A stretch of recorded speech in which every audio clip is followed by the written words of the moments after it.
अस्सलाम वालेकुम रहमतुल्लाहि वबरकातुहू। वालेकुम अस्सलाम वरहमतुल्लाहि वबरकातुहू। वालेकुम अस्सलाम वरहमतुल्लाहि वबरकातुहू। बेटा क्या मैं आपसे एक इस्लामी सवाल कर सकता हूँ? जी बिल्कुल। जी बेशक। आपका नाम? मसूद खान। मोहम्मद मोइनुद्दीन खान। माशाल्लाह। आप कहाँ के रहने वाले हैं? यही जहानुमा। जहानुमा। मोहम्मद मुबीन। माशाल्लाह। आप कहाँ के रहने वाले हैं? जी हैदराबाद। माशाल्लाह। हम नौजवानों से इस्लामी सवाल जवाब करते हैं रास्ते में, ताकि लोगों में इस्लामी अवेयरनेस आए और अमल करने में आसानी हो। आज का हमारा मौजू है महर। शादी जब करते हैं ना तो महर देना पड़ता है शादी लड़की को। तो महर के मुताबिक क्या जानते हैं, बता सकते हैं आप कुछ?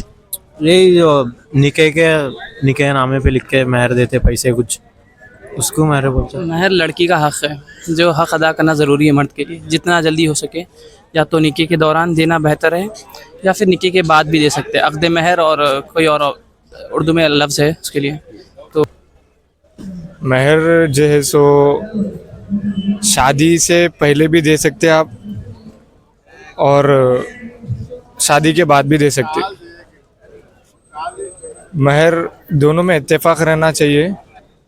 महर किन किन चीज़ों में दिया जा सकता है, आपके नज़र में कुछ है? जी, सोने की चीज़, जैसा कि सोने के तौर पे हो सकता है, रकम हो सकती, या फिर कोई बड़ा गिफ्ट जो घर के ज़मीन, ऐसा कुछ जो भी लड़की चाहिए वो चीज़ दे सकते हैं।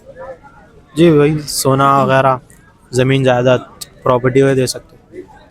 और मिसाल के तौर पर महर के कितने नाम हैं? जी आइडिया नहीं है, एक ही मालूम है को तो महर नहीं है उतना। महर को सिदाक भी कहते हैं। सिदाक यानी सच। जब आदमी सदाक, तो जब आदमी औरत से शादी करना चाह रहा है तो सही है, सच्चा है या झूठा है देखने के लिए उसको महर देना पड़ता है। जब वो पे कर रहा है अगर तो समझ में आता है कि आदमी सच्चा है, इसको सिदाक भी कहते हैं। और अजर भी कहते हैं। अजर के माने यानी रिवॉर्ड। जब शादी औरत से मुलाकात कर लेता है तो उसका रिवॉर्ड देना पड़ता है, तो ये भी अजर भी कहते हैं। और फरीजा भी, आप बोले जैसा कि फर्ज है बोले तो फरीजा।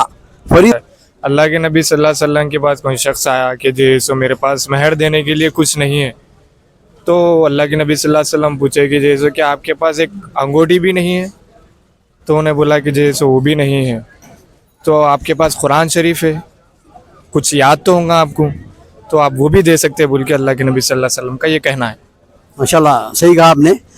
एक सहाबी के पास कुछ भी नहीं था तो नबी करीम सल्लल्लाहु अलैहि वसल्लम ने कहा कि तुम्हारे पास कितना कुरान हिफ्ज़ है? इतने सूरे हिफ्ज़ है। बोले कि तुम्हारा काम ये है कि शादी होने के बाद उसको इतने सूरे सिखाओ। तो हकीकत में ये है कि महर की कोई कम से कम मकदार नहीं है, ज़्यादा से ज़्यादा नहीं है। और एक है महर की एक किस्म कि हज़रत अबू तलहा रज़ियल्लाहु ताला अन्हु इस्लाम कबूल नहीं करे थे, तो उनकी जोजा जो है ना उम्मे सुलैम, वो पहले इस्लाम कबूल करी थी। तो जब आप शादी के लिए बात करें तो जो बात कर रहा था नौजवान वो मुस्लिम ने था, और उम्मे सुलैम जो है ना मुस्लिम थी। तो उन्होंने कहा कि ठीक है मैं आपसे शादी करती हूँ, लेकिन शर्त यह है कि तुम इस्लाम कबूल करना। तो यहाँ पर इस्लाम भी महर था। जी हाँ बिल्कुल। तो ये भी कर सकते हैं। माशाल्लाह। आपकी शादी हुई? जी नहीं भी अभी। इंशाल्लाह आप महर इंशाल्लाह अच्छे से अच्छा देने की कोशिश करेंगे। ज़रूर इंशाअल्लाह ताला। अल्लाह ताला नवादा तो बिल्कुल इंशाअल्लाह ताला अच्छे से अच्छा देंगे इंशाअल्लाह। मिसाल के तौर पर महर के कितने नाम हैं? जी आइडिया नहीं है, एक ही मालूम है को तो महर नहीं है उतना। महर को सिदाक भी कहते हैं। सिदाक यानी सच।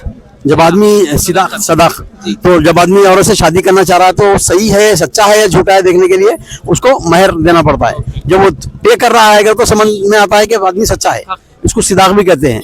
और अजर भी कहते हैं। अजर के माने यानी रिवॉर्ड। जब शादी औरत से मुलाकात कर लेता है तो उसका रिवॉर्ड देना पड़ता है, तो ये भी अजर भी कहते हैं। और फरीजा भी, आप बोले जैसा कि फर्ज है बोले तो फरीजा मिन अल्लाह, अल्लाह सुब्हानहू व तआला बोल रहे हैं। और कम से कम और उसका ज़्यादा से ज़्यादा उसकी मकदार, लीस्ट और हाईएस्ट का क्या है, कुछ मालूम है? जी नहीं, कोई सिर्फ महर के लिए कोई रिक्वायरमेंट नहीं है। लड़की जो डिमांड करी आपको पूरी करना है। नहीं वो दे सकते हैं अपन अपने हिसाब से, या फिर लड़की जो मांग रही है वो हिसाब से दे सकते हैं। माशाल्लाह, सही कहा आपने। महर के लिए जो है ना कम से कम भी नहीं है, ज़्यादा से ज़्यादा भी नहीं है। तो नौजवानों को क्या मैसेज देना चाहते हैं महर वगैरह के ताल्लुक से? महर वगैरह के ताल्लुक से देखिए, पहले जितना हो सके जल्दी निकाह करिए। सब में बड़ी क्या बोलते मुसीबतों की जड़ है ये, निकाह नहीं करना, देर से करना। जितनी जल्दी हो सके निकाह कर लो। 90% मेरी नज़र में 90% गुनाहों से वहीं बच जाते आप। सब में बड़ी चीज़। उसके बाद में लड़की को हक़ अदा करो, निभाओ। सिर्फ निकाह करना बड़ी बात नहीं है, निभाना साथ में। तो निभाओ, खुश रखो, हंसी खुशी ज़िंदगी गुजर जाती। 4 दिन की ज़िंदगी हंसते खेलते चल जाना है। माशाल्लाह। आप बता सकते हैं कुछ? ये आजकल ये जनरेशन में आजकल लोग बोलते हैं बच्चा पैरों पे खड़ा हो गया बाद कमाने लगे बाद निकाह करेंगे, वो करेंगे। ज़रा ये बहुत बड़ा मसला है आजकल के लोगों में। अब शादी करे तो अल्लाह ताला का वादा है, समझ जा सकते हैं आप, बरकत आती है आपके पास। यही ज़रा आजकल के लोगों में, ज़रा ओल्ड जनरेशन के लोग हैं, बच्चे पैरों पे खड़े बाद शादी कराते हैं। ये ज़रा बड़ा मसला है, इसको ज़रा हल करना। लोग दिमागी तौर पे अभी भी पीछे ही है। सोचना कि अल्लाह ताला का जब वादा है तो हकीकी तौर पे पूरा होने वाला है। अल्लाह का वादा हमेशा के लिए सच्चा वादा है, तो तवक्कल करके अल्लाह के वादे पे आगे बढ़ जाना। ये आजकल के माँ बाप को ज़रा बच्चा सेटल होना, बच्चे की उम्र निकल जा रही है, उसके चक्कर में बच्ची की हराम कामों में मुब्तला हो रहे। तो बेहतरी है जब बच्चा समझ में आ गया, पैरों पे ठहरना आज न कल ठहर जाता। अल्लाह की रहमत है, जब चाहे कामयाब हो जाता है इंशाअल्लाह। जी मैं मैसेज तो यही दूंगा कि जैसो इंशाल्लाह अब हर कोई जैसो काम कर रहा, जॉब कर रहा, कमा रहा, कर रहा, लेकिन अय्याशियों में डाल रहे पैसे, फजूल खर्चियाँ कर रहे। जब अच्छी चीज़ में जब पैसे देने का रहता तो जेब में पैसे नहीं है, तो अच्छी चीज़ों में पैसे निकालो। अल्लाह ताला जैसो मेरी राह में खर्च करो, मैं तुम्हारा दुगना दूंगा बोला अल्लाह ताला। तो फजूल खर्ची से बचिए और अच्छे कामों में लगाइए पैसे। मेरा मैसेज तो यही है।